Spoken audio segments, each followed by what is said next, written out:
be so useful. Just then, the wind chime at the door tinkled. A clear yet deliberately weak voice interrupted my train of thought. Xiao Yu? I turned my head and saw Liu Ruyan. Oh, quite a few acquaintances are visiting today. If I remember correctly. Is there something you need? I leaned against the counter, expressionless. She bit her lip. Her glistening eyes were brimming with tears. That look of wanting to speak but hesitating made me feel nauseous. Liu Ruyan's voice carried a hint of grievance. I wanted to see you, second Miss Liu. What play are you acting in now? I almost laughed out loud. Her eyes immediately turned red, as if she had suffered a great injustice. Xiao Yu, I know I was very foolish before. I did many wrong things. I always thought I liked a passionate, fiery love. But now I understand. What I really want is just a stable family. Her tone was sincere. Her eyes were full of deep affection. She raised her head. Those watery eyes stared at me intently, filled with deep affection and memories. Jiang Xiaoyu, let's start over. I know your situation now. My sister really went too far, but it's okay. I can support you. Her tone carried a hint of pity and charity. Yo, it's that again? The prodigal son returns act, huh? But don't get it twisted. When did I ever start with you? I resisted the urge to roll my eyes. My thoughts drifted back to a few years ago. The wedding was both grand and touching. At the wedding, she cried and said she was the light of his life, the happiness she held on to despite everything. At that time, I was standing below the stage, looking at that idiot who was moved to tears. I only had one thought in my mind. This guy is done for, as expected. Less than 2 years after getting married, Liu Ruyan got tired of it. When the passion faded, marriage returned to the daily grind. She naturally became bored. Then a green tea guy appeared at the right time. Luckily, that poor guy wasn't completely useless. He held evidence against Liu Ruyan, wanting to save some face for himself. Then he disappeared. There are no such coincidences under the heavens. Behind this, it must have been the work of my future sister-in-law, Liu Qingshu. Pulling back my thoughts, I looked at Liu Ruyan in front of me, still acting out her drama of deep affection. The corners of my mouth curled up even more. Liu Ruyan, do you think all men are fools? The expression on her face froze. Your husband's funeral was held very grandly, I began slowly. I saw it on the news. You cried your heart out. It was truly heartbreaking to hear, and tear-jerking to see. It's just a pity that, if I hadn't been in front of the hotel that night and seen someone who looked a lot like you, arm in arm with a handsome guy, getting into the elevator, Liu Ruyan's face immediately turned pale. Oh, right. It seems that handsome guy didn't get to be smug for long. He jumped off a building not long after. Liu Ruyan, aren't you tired? I took a step forward, looking straight into her trembling pupils, wearing a mask and acting every day. Don't you find it disgusting? I forced her to back away continuously. She finally bumped into the doorframe. Her whole body trembled like a leaf in the autumn wind. You're talking nonsense. Her outwardly strong but inwardly weak rebuttal was as feeble as if she was out of breath. I couldn't be bothered to talk nonsense with her anymore. I wasn't worried she would retaliate against me. A woman so obsessed with playing the role of a saint would never allow herself to lose her composure, to get angry out of shame. To her, her image was more important than her life. She had worn that mask for too long. It was stuck to her face. It couldn't be taken off anymore. Get out. She looked as if she had been granted amnesty and stumbled outside. Her retreating figure looked incredibly pathetic. The shop finally became quiet again. I let out a long sigh of relief. It felt like I had vented all the bad luck accumulated over the past 5 years. Light footsteps sounded from the stairs. Su Wei came down carrying a bowl of freshly made sweet soup. She walked up to me and handed me the bowl. Her eyes asked me what had happened. I shook my head, signaling that it was nothing. Sui gestured in sign language. Her expression was worried. But you don't look happy. I looked into her clear eyes and smiled. Without putting the bowl down, I used my slightly clumsy sign language to gesture. I'm very okay. She understood. A sweet smile bloomed on her face. The sunlight shone in from the window, falling on us. Warm. After that day, I no longer paid attention to the affairs of that circle and completely cut off contact with them. Now I just want to live a good life with Su Wei, to run this small shop and live a quiet life. Every morning at 5 o'clock, I would wake up half an hour earlier than her to go downstairs and prepare the first batch of bread dough. When she came downstairs, still sleepy-eyed, the kitchen was already filled with the faint scent of wheat. The hot water had also been boiled. She would always sign good morning to me first, then skillfully tie on her apron and start preparing today's desserts. We rarely spoke, but our coordination became more and more in sync. Sometimes when it was busy, she would get so anxious she'd break out in a sweat. I would hand her a glass of ice water. When she took the glass, her fingers would occasionally brush against the back of my hand. Cool, soft. I started to notice all her habits. She also no longer had to carefully guess my thoughts. Life was very fulfilling. During the day, we ran the shop together. In the evening, she would teach me how to make more complex desserts. Sometimes we could have a full conversation all evening without needing pen and paper. This understanding made me feel at ease. I began to seriously consider a question. I want to marry her. I don't believe in love, but I started to believe that some people are born to be together. I simply wanted to continue like this with her forever. 3 months later, I confessed to her, more accurately, I proposed. That day was her birthday. I secretly prepared a small surprise for her in the shop. When she came downstairs in the evening, the entire shop was lit with candles. She stood stunned at the top of the stairs, covering her mouth with her hands. I walked up to her, knelt on one knee, and took out a diamond ring. Su Wei. I don't know how to say beautiful words. I also don't believe in vows of eternal love, but I want to be with you and run this shop until we can no longer walk. Will you marry me? She cried. Her tears were like a broken string of pearls, falling to the ground drop by drop. She nodded vigorously, then held out her hand for me to put the ring on her. The ring was a bit loose, her hand was too thin, but she clenched her fist, not letting it fall off. I hugged her, smelling the faint fragrance in her hair. At that moment, I suddenly felt that my past 20-plus years of life were all in preparation for meeting her. Our wedding was held very simply. The scale wasn't very large. We only invited the neighbors and a few classmates I was on good terms with. I didn't think about putting on any kind of show. I just wanted to give Sui a proper wedding. The day before the wedding, I went to the barber shop to get a trim and bought myself a decent suit. Sui's wedding dress was chosen by both of us. When she tried it on, she seemed to glow. I stood outside the fitting room, looking at her in the mirror. I suddenly felt it was a bit unreal. This beautiful, angelic girl was really going to marry me. On the wedding day, everything went very smoothly. Sui's grandmother's health had improved a lot. She came to our wedding in a wheelchair. The old lady held my hand and said in a weak voice, "Thank you for taking care of our Xiaowei." I was a little embarrassed. It's she who takes care of me. During the ring exchange, Sui's hand was trembling. I held her hand and whispered a sentence in her ear. "Don't be nervous. It's just a formality." She chuckled. The tension immediately disappeared. "Mr. Jiang Xiaoyu, do you take Miss Sui to be your wife, for richer or for poorer, in sickness and in health, to love her and protect her?" "I do, Miss Sui. Do you take Mr. Jiang Xiaoyu to be your husband, for richer or for poorer, in sickness and in health, to love him and respect him?" Sui couldn't speak, but she nodded vigorously. Then she used sign language to gesture. "I do." The officiant was a bit stunned, not knowing what to do. I smiled and translated for her. She said she does. Warm applause erupted from below the stage. When it came to the kiss, she was a little shy. Her face was as red as an apple. I gently kissed her lips, very lightly, very gently, as if I was afraid of hurting her. Then I leaned into her ear and said, "Mrs. Jiang, I look forward to your guidance from now on." She laughed so hard in my arms that her shoulders shook. My classmates also came one by one to toast us. A former roommate I was quite close with said, "Xiaoyu, you've changed. You used to seem indifferent to everything. Now you look like a normal person." I looked at Sui talking with her grandmother and smiled. Perhaps it's because I now have someone worth caring about. After the wedding ended, we returned to our home upstairs. Everything was the same as before, except for a few more bouquets and gifts received at the wedding. Sui took off her wedding dress and changed into her usual home clothes. She cooked a late-night snack for me in the kitchen. I stood at the kitchen door, watching her busy figure. I suddenly felt very content. This is the life I want. Two people living a simple life. She came over with the late-night snack, saw me spacing out, and waved her hand in front of my face. "What are you thinking about?" "Thinking about you?" Her face turned red again, and she playfully hit me lightly. Then she wrote in her notebook, "Jiang Xiaoyu, we're married now. Do you have any regrets?" I shook my head. "No regrets." "What about you?" "No regrets either. It just feels a bit unreal. Like I'm dreaming." I reached out and pinched her cheek. "Does it hurt?" She held her face and glared at me, then wrote in the notebook, "This isn't a dream. Also, I love you." When Sui wrote down those 3 words, her fingers were trembling slightly. Under the dim yellow light, her eyelashes were like butterfly wings wet with rain. I stared at that line of words. My heart felt like it had been struck by something. It wasn't the racing heartbeat from a school beauty's confession in my youth, nor was it the vain satisfaction of throwing money around, but a dense, dull ache, accompanied by an unprecedented sense of stability. I took the pen from her hand, closed the notebook, and deliberately put on a serious face. "Mrs. Jiang, it's so late. Are you trying to give me a sleepless night by writing this?" She hurriedly waved her hands, her face flushed, clumsily signing, "It's true." I sighed and pulled her into my arms, my chin resting on her soft hair. I know. The person in my arms was quiet. Her light breath brushed against my neck. At that moment, I suddenly felt that things like the Jiang family's wealth, or Liu Qingsu, Bai Ningbing, what I have now is worth more than the past 20 years combined. But this thing called fate always trips you up when you're happiest. Life after marriage was like bread rising in the oven, warm and fulfilling. We woke up at 4 in the morning to knead dough, and at 6, the first batch of croissants came out of the oven. The whole house smelled wonderful. Sui taught me how to pipe cream. My hands were clumsy. I always smeared the cream everywhere. She didn't get angry. She would hold my hand and guide me bit by bit. After noon, when there were fewer customers, she would nap on the counter. The sunlight streamed through the glass window, casting tiny specks of light on her face. I would often stare blankly at her sleeping. How could this girl be so pure? As if she had never been tainted by this muddy world. But the mud will eventually splash. One rainy night, the shop was about to close. A few drunkards barged through the glass door. The leader was a local hooligan named Qiang Gi. He had come to collect protection money before, but I chased him away with a broom. Now, he reeked of alcohol. He kicked over the potted plant at the door with one foot. His tone was arrogant. "Get that mute girl out here." Sui was checking the account books. She jumped when she heard the noise and instinctively looked towards me. I pushed her behind me and picked up a rolling pin. "Looking for trouble?" Qiang Gi sneered, revealing a set of yellow teeth. "Young Master Jiang, do you still think you're a big shot? I heard you married a mute." "Brothers, let's have a celebratory drink." The thugs behind him burst into laughter. Their eyes were glued to Sui. It was disgusting. I gripped the rolling pin tightly. My knuckles turned white. "Get out. So protective, huh?" he said as he took a step closer. The smell of alcohol hit my face. "You don't want to run this shop anymore?"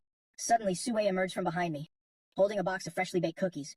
She forced a smile and gestured towards them, meaning to invite them to eat. At that moment, my heart felt like it was being pricked by needles. This silly girl always thought kindness could dissolve malice. Kyungji knocked the paper box away. Cookies shattered all over the floor. Who would eat this stuff? He reached out to grab Sue's wrist. I completely exploded. The rolling pin swung straight at him. In the chaos, I don't know how many times I was punched and kicked. I only remember protecting Sue tightly in the corner of the counter. Police sirens sounded from far to near. The thugs scattered in an instant, trembling. Sue reached out to touch the streak of blood at the corner of my mouth.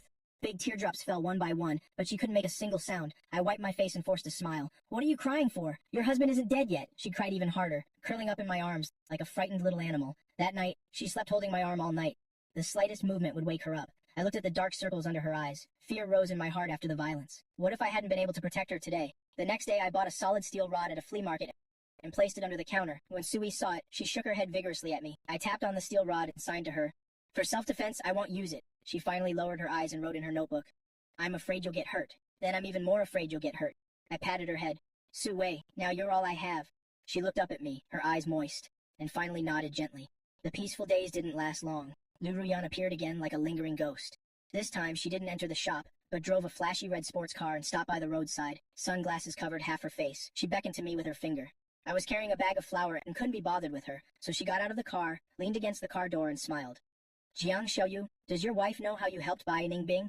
Her tone was provocative. My hand slipped. The bag of flour fell heavily to the ground, kicking up a cloud of white dust. Sue heard the noise and ran out from the shop. Looking at us suspiciously, Lu Ruyan took off her sunglasses and glanced over Sue with unconcealed pity. How pitiful, following a useless guy like you who can't even afford a decent wedding. I clenched my fists. Veins throbbed on them. Lu Ruyan, shut your mouth. What? Are you scared? You weren't like this back then, the school beauty. When she begged you, didn't you enjoy that feeling of charity? Now you're pretending to be so deeply in love. Sue didn't understand Lu Ruyan's words, but she could feel the tense atmosphere. She gently tugged at my shirt hem. Her eyes were filled with worry. I took a deep breath, suppressed my anger, turned and signed to Sue. It's nothing. You go inside first. Sue hesitated, not moving. Lu Ruyan suddenly played a recording on her phone. It was Bai Ningbing's sobbing voice in the small grove that year. I'm willing to give you my heart. Everything I have is yours, as long as you can agree to one thing from me. I'm not a philanthropist. Sue's face turned pale instantly. She looked at me, then at Liu Ruyan. Her lips trembled, but she couldn't make a sound.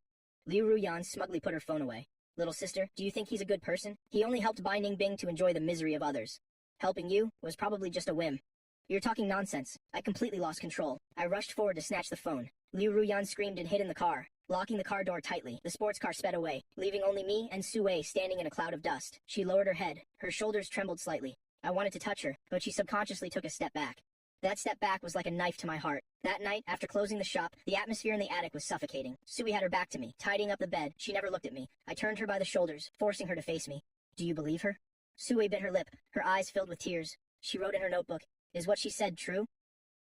It's true, but not entirely. I wiped my face. I recounted how I rejected Bai Ningbing that year, and how the contract was drawn up. I told her in detail. Sue, I admit I'm not a good person, but with you I never thought of it as charity. She was silent for a long time, so long that I thought she would never speak to me again.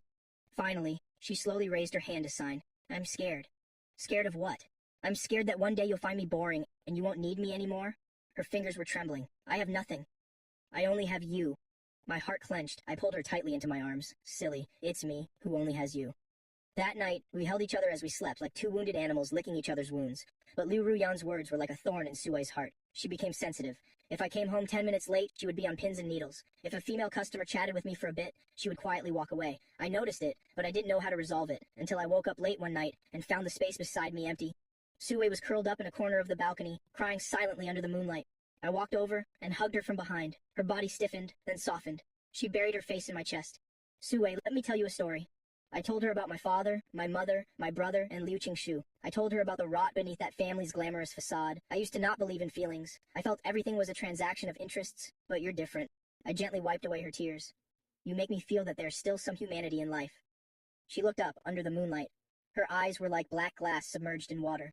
She slowly raised her hand to trace my eyebrows, my eyes, the bridge of my nose finally stopping on my lips. Then she leaned in and gave me a very light kiss. It was a pure kiss, devoid of any desire, like the first snow falling on a palm. I was stunned, then responded to her. In that kiss, something quietly melted away. The thorn that Liu Ruyan had planted was silently removed.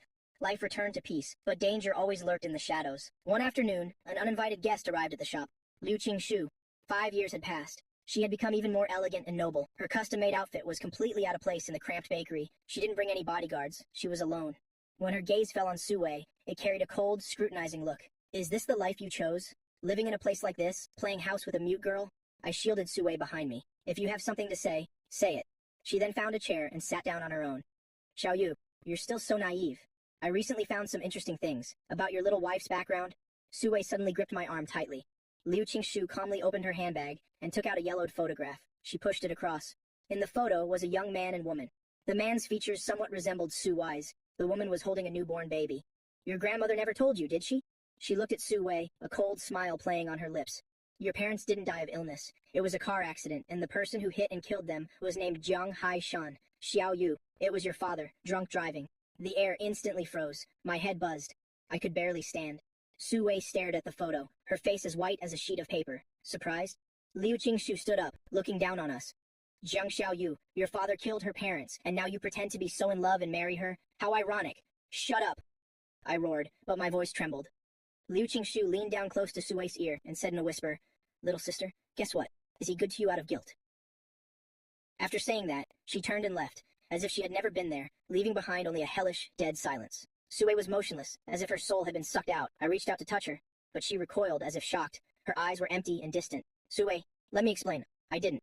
Su Wei suddenly pushed me away. She ran upstairs and with a slam locked the attic door. I chased after her, desperately knocking on the door. There was no answer from inside. A moment later, a scrap of paper was slipped under the door. On it were just a few trembling words. Leave me alone for a while. That night, I sat outside the door until morning. There was no sound from the room, but I knew she wasn't sleeping either. The second day, Sui didn't come down to open the shop. I made porridge and brought it up and saw the door was still locked. The third day, the fourth day, it was the same. She locked herself in the room, not eating or drinking. The bomb Liu Qingshu had left had almost completely destroyed the little world we had just built. During the days, Su Wei locked herself in the attic. I was like a caged animal, pacing back and forth in the small shop. Flour bags were scattered on the floor. On the baking tray were burnt cookies from days ago. The air was filled with the sour smell of despair. Countless times I wanted to rush upstairs and break down that flimsy door. But every time I saw, under the crack of the door, the leave me alone. Note, she slipped out, with handwriting growing more and more shaky. My outstretched hand would drop helplessly. I was afraid my approach would be the last straw that broke her. This feeling of helplessness was worse than facing the fall of my family that year. Back then, I could at least get angry, I could curse, I could pack my bags and leave. But now, I didn't even have the right to be angry. The blood of the culprit flowed in my veins. King Su had found my weakest defense line perfectly. One blow and it shattered. Late on the fifth night, a suppressed sob, like the whimper of a small animal, came from the attic. Immediately after, there was a loud thud of something heavy falling to the ground. My heart stopped. I didn't care about anything else. I used the spare key to break in. I found Su Wei collapsed by the bed, her face ashen, her lips dry and cracked. Beside her was a spilled glass of water. It seemed she wanted to drink water, but she didn't even have that much strength. After days of not eating or drinking, her body had reached its limit. I rushed forward and picked her up. She was as light as a feather, as if she could disappear at any moment. Su Wei! Su Wei! I patted her face, my voice trembling so much I couldn't form words. Her eyelids fluttered, slowly opening a crack. Her empty gaze fell on my face, unfocused. At that moment, I was terrified she would just leave like that, afraid I wouldn't even have a chance to atone. I rushed downstairs like a madman, heated up porridge, and made some warm water. I gently pried her lips open and carefully fed her with a small spoon. She swallowed mechanically, her eyes still lifeless. After feeding her half a bowl of porridge, I got some hot water and gently wiped her haggard face and cold limbs with a towel. Throughout the process, she was like a puppet, letting me do as I pleased. Only the occasional tears rolling down from the corner of her eyes proved that she was still alive. I tucked her in and lay down beside her, holding her tightly through the blanket. I didn't dare to sleep, afraid she would disappear the moment I closed my eyes. Su Wei, I whispered in her ear, my voice hoarse. I know you can hear me, you can hate me, you can blame me, whatever you want, but you can't die. If you die, what will I do? I, Jiang Xiaoyu, have lived for over 20 years. I've done my share of terrible things, but I've never thought of harming anyone. The sin my father committed, ill take it. If you think killing me will satisfy your hatred, I'll give you a knife right now. Having said that, I took her hand and placed it over my heart. But you can't punish me this way by punishing yourself. Your grandmother worked so hard to raise you, not for you to end like this. Do you remember the croissant you gave me? It was the most bitter and also the sweetest thing I've ever eaten. Bitter because of my downfall, sweet because of you. This shop is called Little Light. It was you who lit it up. If you're gone, this light will go out. My world will truly be plunged into darkness. I don't know how long I spoke, until my throat was dry and painful. The body in my arms remained cold. The next morning, I was about to get up to make her something to eat when my sleeve was gently tugged by a cold hand. I quickly turned and met her gaze. Though still red and swollen, there was a faint glimmer of light in her eyes. She looked at me, her lips trembling, without a sound, but her mouth faintly formed the word, water. I practically scrambled to get water, my hands shaking so much I spilled half of it. After helping her drink a few sips, she leaned against my chest and closed her eyes. A tear rolled down from the corner of her eye. But this time, it wasn't the silence of hopeless despair, but carried a hint of weary weakness. The realization that she was letting me get close almost made me cry with joy. The following days were a slow and difficult healing process. Sui's health gradually recovered, but the wound in her heart was far from healed. She became unusually quiet. Even more silent than before, she still ran the shop with me, but her movements were slow. She would often stare blankly at the bowl of flour. At night, she would still wake up with a start, drenched in a cold sweat. I would hold her, and I could feel her heart pounding wildly. She no longer used her notebook to communicate with me. When she occasionally needed to express something, it was only through simple gestures. I knew that Thorn was still deeply embedded in her heart. Liu Qingxu's words were like venom, corroding her, and all the trust in the feelings between us. She began to subconsciously avoid my touch. If I put food in her bowl, she would freeze for a moment before accepting it. At night, if I wanted to hold her while we slept, she would stiffly turn away. This intentional distance was more suffocating than any argument. I understood she was struggling, re-examining everything between us. My help, my proposal, did my love all stem from a father's belated guilt? A guilt of the father being paid by the son? The turning point came one afternoon. An old lady who often came to buy whole wheat bread tremblingly handed us a thick envelope. She said it was specialty cookies her son sent from abroad, insisting on thanking us for taking care of her normally. Sui refused. But please accept it, dear. You and your husband are good people. It's rare to find such honest business people these days. You two must live well, the old lady mumbled as she held Sui's hand. After the old lady left, Sui stood behind the counter for a long time, holding the box of cookies. The sunlight through the window shone on her lowered eyelashes. I watched from a distance, not daring to disturb her. Suddenly she turned and came to me. She handed me the box of cookies, then pointed to the old storage box in the corner. Inside were a few of our wedding photos, and the tattered notebook she cherished, the notebook where I had written her insurance policy terms that year. I paused for a moment, then understood what she meant. I went over, took the notebook from the bottom of the box, dusted it off, and handed it to her. She took the notebook, flipped to the last blank page, took a pen, and started writing. Her hand was still a little shaky, but her strokes were very slow, very firm. I dreamt of my parents. They were in a very bright place, smiling at me. They didn't seem to blame you. Writing up to this point, she paused for a long time. The ink bled into a small dot on the paper. Then she continued writing. I was thinking, if you were good to me out of guilt, then why, when I was stealing bread, was there only impatience in your eyes, and no pity? You just made one phone call wanting to deal with a troublesome matter. Why, when I agreed to marry you, were you stunned for so long before your ears turned red? She looked up, her tear-filled eyes looking at me. In her eyes was extreme confusion and a glimmer of hope. She wasn't questioning me, but wanting an answer from me, an answer that could help her escape this nightmare. I looked at her, my heart feeling as if it were being gently held. I took the pen and wrote, stroke by stroke. Below her words, Sui, I'm not a good person. When I helped you, I didn't think too much about it. Maybe I was just in a good mood that day. Maybe I just didn't want any trouble. When I married you, I hadn't clearly thought if it was love or not. I just felt very at ease with you, not tired. But now I'm very clear. I can't stand to see you cry. I can't stand to see you bullied by others. When you're hurting, I just want to take the pain for you. This has nothing to do with who my father is. It only has to do with you being Sui. If I must speak of guilt, the only thing I feel guilty about is not meeting you sooner, letting you suffer so much, and not being able to protect you well, making you suffer again because of me. I handed the pen back to her. She looked at my words, and her tears fell even more, but the corners of her mouth curved up slightly. It was a smile that looked sadder than crying, but it was the most beautiful expression I had ever seen. She took the pen and firmly wrote 3 more words after mine. I believe you. Then she put the pen down and took the initiative to reach out, gently taking my fingers. Her fingers were still cold, but that firm grip instantly dispelled all the gloom in my heart. That night, she finally stopped sleeping with her back to me. She curled up in my arms, like a fledgling that had finally found its nest. Her breathing was even and long. I listened to her breathe, feeling it was the most beautiful music in the world. We knew the scar was still there. Perhaps it would always be there, but at least we were starting to learn how to live with it. And because we shouldered this burden together, our bond, in turn, grew even stronger. The decision to leave the city was made a few days later. It wasn't entirely because of the danger from Liu Qingxu, but mostly because we wanted a change of environment, a place without the ghosts of the past, to truly start over. Sui didn't hesitate at all, immediately. To her, wherever I was, that was home. We sold the little light bakery, packed our bags, prepared to move south. When the neighbors heard we were leaving, they came one by one to see us off, bringing all sorts of local specialties, big and small. Dear, if you're ever mistreated in the future, just come back here. I'll stand up for you.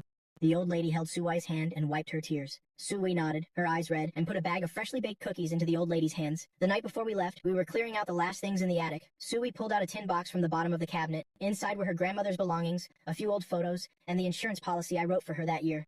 The paper had yellowed, but the handwriting was still clear. If one day I fall on hard times and am begging on the street, just remember to give me a bowl of rice. She looked at that paper and suddenly laughed. Laughing, she started to cry again. She took a pen and solemnly wrote a few words on the back. She handed it to me. For this entire life, my bowl of rice will always be half yours. My eyes burned. I pulled her into my arms. Okay, it's a deal.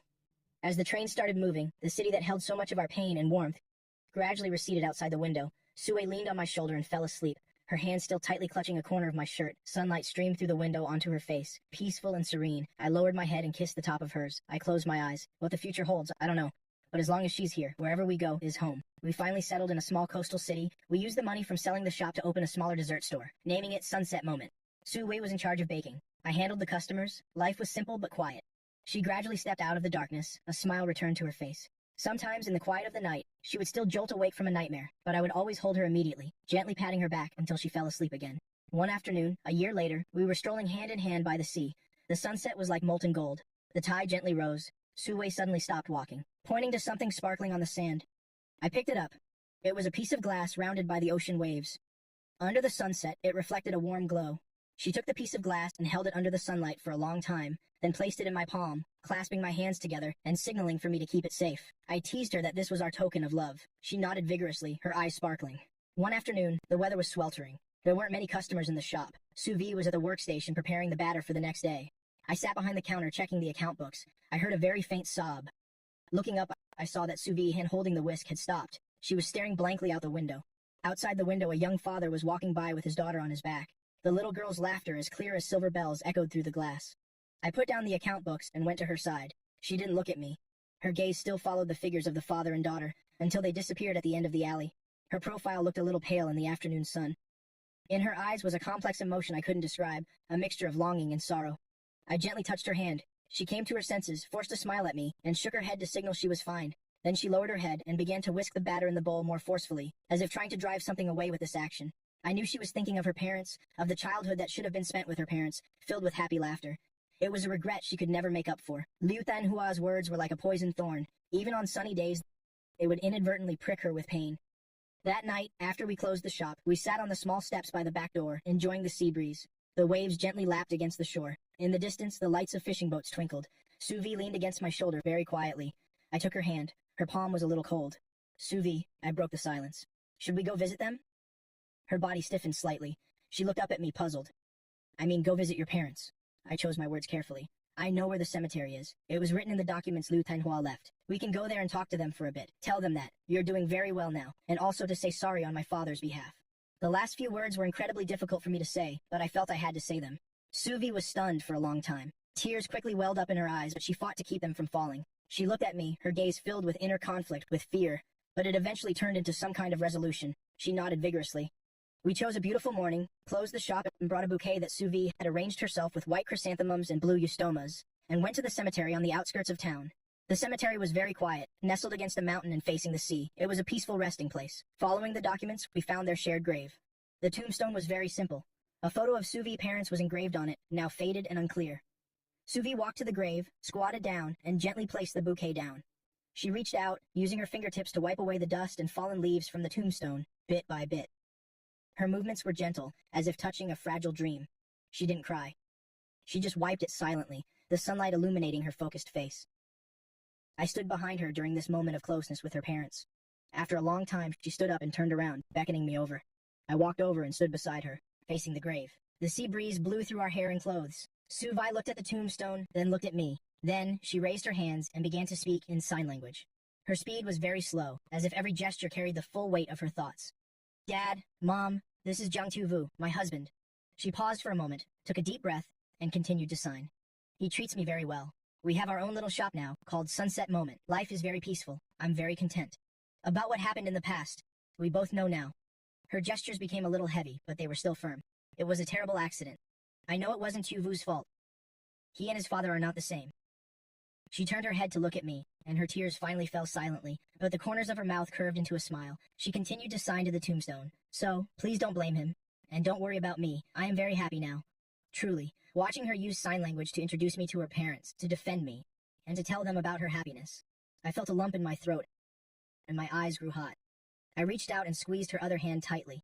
I turned to face the tombstone and bowed deeply. After straightening up, I looked at the faded photo on the tombstone and said solemnly, Uncle, Auntie, I'm Jiang Tuvu. I'm sorry and thank you. Thank you for bringing Suvi into this world. Please rest assured, as long as I'm alive, I will not let her suffer anymore. I will use everything I have to protect her. I spoke very slowly, every word coming from the bottom of my heart. I knew that verbal promises were light, but this was the only thing I could do. After paying our respects, we walked hand in hand towards the hillside of the cemetery. On the way back, Suvi seemed particularly relieved, as if a burden she had carried for years had been lifted. She even proactively pointed at the wildflowers by the road, excitedly signaling to me that we could try using the leaves and stems of that flower to make natural dyes. From then on, I noticed a subtle change in Suvi. The faint gloom in her eyes seemed to have faded a lot. Her smile became brighter and more serene. She started to be more proactive in planning our future together, like what kind of flowers to plant in front of the shop, or, when we save enough money, whether we should rent the unit next door to expand the shop. She even signed that. I knew that trip to the cemetery was not only a comfort to her parents, but also a formal farewell to the past for both of us. We couldn't change the tragedy that had happened, but we could choose how to face the future. We had carefully poured out half a bowl of time, the one filled with those bitter memories, and then used the remaining half to add understanding and tolerance, as well as the candy Suvi made herself, to slowly and seriously savor the taste of the rest of our lives. One day after closing the shop, we sat by the sea watching the sunset. The sunset dyed the sea a magnificent, brilliant red. Suvi rested her head on my shoulder and suddenly wrote a few words gently in my palm. It wasn't sign language, but writing with her finger. I carefully made out that she had written sunset moment, full of joy. I lowered my head and kissed her hair.